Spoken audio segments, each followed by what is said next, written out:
case we'll be looking at today is EMI Songs Australia and Larrikin Music Publishing. In this case, it looked at if the flute section in 1979-1980 recordings of Men at Work, which is well in 2 contest ads, infringed on Larrikin's assignment over the song Kookaburra. It was taken all the way to the federal court with justices sitting Emmett, Jagged and Nicholas.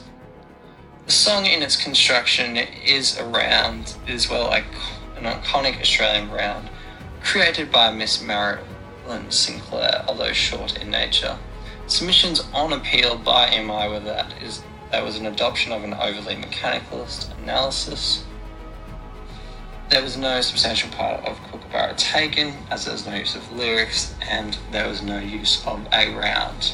Following this, it was said that the objective selectivity test was wrongly carried out. Legal principles looked at were if the work was original and connected with Australia, Section 32 of the Copyright Act. Causal connection, namely if the flute player had heard the song before. He did.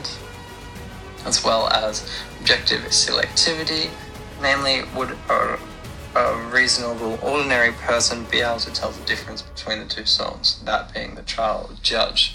The main point was there a substantial part taken, and if there was, then there's an infringement in copyright. See Section 14 of the Copyright Act. This is based on quality rather than quantities, Ladbrokes and William Hill.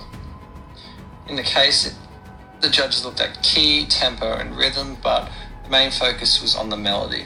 The court held that the judge may have erred in his test of a substantial part. However, a substantial part was found due to the reproduction of melody, and it was immaterial that the work was not a round.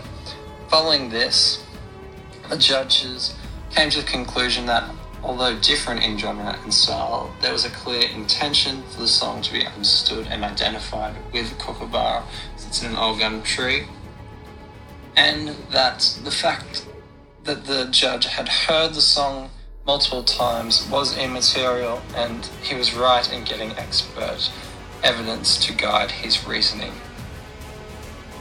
The contest ads were not seen to have taken a substantial part of Kookaburra. The order was that EMI infringed upon Larrikin's ownership of copyright, appeal dismissed. The policy findings of this case were that Emmett found that a monopoly may have to be situational in its construction because it may discourage creation of work, literary art,